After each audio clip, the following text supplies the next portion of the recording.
After decades of slumber, a giant red dragon starts to terrorize a village. They send out a plea for someone to help them get rid of the dragon.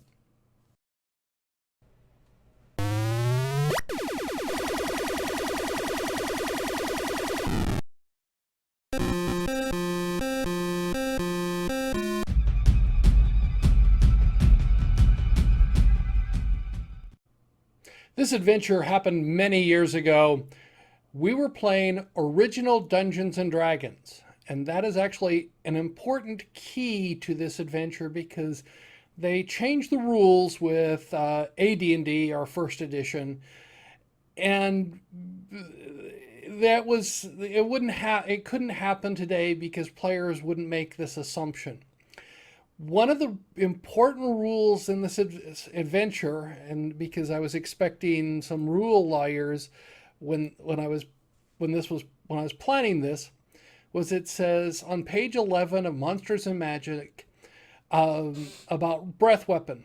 The dragon is able to use its breath but 3 times per day, so sometimes it will bite instead. So the party comes into this town, and they know it's a ancient red dragon. The town there had been stories about it, but they had not been bothered by decades. They knew that up in the mountain there was this red dragon, and people just stayed away from it, but it hadn't bothered the town in over a generation. But the old stories were that the dragon had demanded tribute and various things before. Now the dragon, for some reason, seems to be coming back and is attacking the town and demanding that they pay a tribute. All the caravans of merchants that come up are terrified that the dragon will come in and rip them apart and kill them all and eat everything. So they're really afraid of this dragon, and the party shows up and they show them the town has a wooden palisade built around it, a wooden wall. And they said you can see where the walls are scorched, and there are scorch marks on the ground where the dragon has breathed. And the party is trying to think, how are we going to kill this dragon? How are we going to get this dragon? And so the party sits down, and they're a moderately, I guess they're somewhere between 7th and 9th level party. And it was actually a fairly large party. I think there were 7 or 8 characters. And they literally sit down and figure out who could survive a dragon's breath 3 times. That was the key to their plan. They said a dragon could only breathe 3 times per day. This was repeated over and over and over again with the party discussing it. Can you survive a dragon's breath 3 times? And they work out the odds and think about this. And so a couple of party members who are higher level fighters, they said, I think I can survive it with good luck. And they go, great. So they get a couple of wagons out there, and their plan is really simple. We'll have the dragon attack a caravan.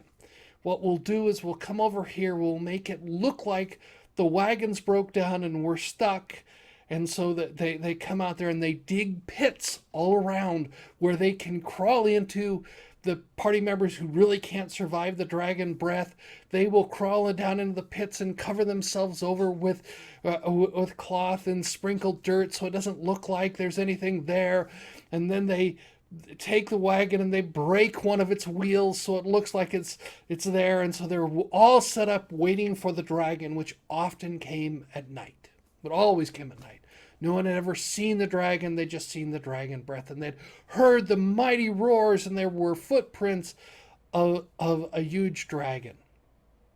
So the party is sitting there, and they're hamming it up. Oh, woe is me! Our cart the wheel is broken. What are we going to do if the dragon comes? So off in the distance, they hear roar, a large roar, and they go, "Oh, it's everybody get ready, get ready, get ready. We're going to get the dragon. When the dragon comes, let's let it breathe 3 times, and then we can go get it." So they hear "Arr!" again, and the dragon comes closer. And he says, they're all hiding. They're going, woe is me. What are we going to do? We have to protect our stuff. Then they hear, "Arr!" And I tell the party, save. And the large ball of flame comes flying at them, and they go, they save the first time, and they take some damage, and then they go, "Arr!" And the party is, are you all guys ready? As soon as he breathes the third time, we'll spring into action. And then they go, save again. And they roll the second time, and they're saved. Now some of the party is kind of hurt, but they knew that they could take some damage, but they're alive, and they think we can survive this third breath, and then we'll get the dragon. So, and then the roll saved the third time, and they go, yay! We're still alive. Let's get him. And they all jump out of the pits, and then I go, save. And they go, no. A dragon can only breathe 3 times. And I go, I never ask you to save against dragon breath. I ask you to save against fireball. This immediately goes, oh, what do you mean? Oh, well, dragons don't throw fireballs. And we're looking through what kind of dragons could possibly cast a magic spell, and I go, no, save. It wasn't a dragon. I don't remember where I came up with this idea. It was 2 enterprising trolls. They had, something else had killed the dragon, and the dragon was dead, and they had cut its feet off and strapped them to their legs, so they were leaving dragon footprints. And they had a staff of fireballs that they were casting at the party. And the party goes, oh no, what do we do now? Well, they attack. It was hilarious because they're going, what do you mean? The 4th time, the rules lawyers, see right here on page 11, a dragon can only breathe 3 times. And I said, they didn't tell you to save versus dragon breath, which in original Dungeons and Dragons. And it was hilarious because they were absolutely convinced that they were going to kill the dragon after the 3rd breath, so the dragon could only bite. And so and this was sort of the wonderful play on the rules lawyers that they were there.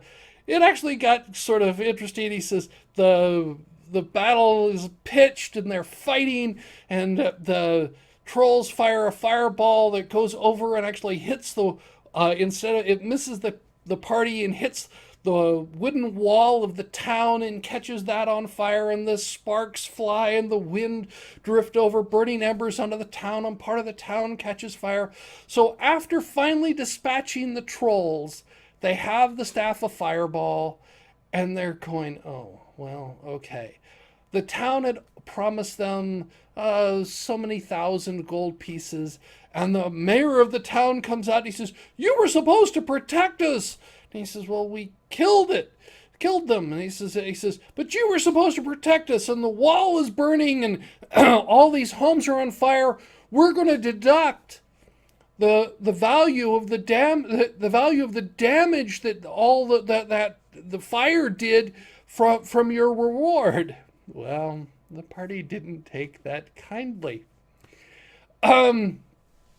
They then turn into, as some people would say, murder hobos. They offed the town. They put another, I can't remember, I think it was 20 fireballs into the town, killing and pillaging everything. They were so upset. What? It's not a dragon. We didn't kill a dragon. We killed 2 trolls. And the town wasn't going to give them the money that they thought they deserved because they burned it. So they burnt the rest of the town to the ground. And then they sift through the ashes to find what's left. Gold, in essence, you find chunks of gold melted and, together, and silver, and they pile it all up. They then eventually did find where the dragon's lair was, and they were going to go up in that. But that's another story. But they were so convinced. It was the rules lawyers were so convinced we can survive 3 breaths of the dragon, and it can never breathe on us again for that day, because that's what the rules say. And it was just jaw-dropping to watch their absolute surprise when it wasn't a dragon, but a couple of trolls with a staff fireball and dragon feet strapped to their legs. It was a hilarious adventure. It was hilarious. I can't remember if I think some of the party died. I was sort of nefarious about killing party members. I had a fairly high death ratio of killing characters anyway, but they had a lot of fun. I was almost in stitches from laughing at the party. So just because, what's the phrase? If it walks like a duck and quacks like a duck and swims like a duck, it's a duck. Well, here was something that roared like a dragon, burnt things up like a dragon, and left footprints like a dragon, but it wasn't a dragon. So sometimes a dungeon master can pull a fast one on the party. That was one of the more memorable adventures. I hope you enjoyed this. If you like my video, press the thumbs up button. I'd appreciate that. Or if this interests you, you can always subscribe to my channel. There's a button right above. I look forward to hearing some comments. Tell me what you think about this, and I'll try and reply, and we can see if I'll do some more of these. Thank you.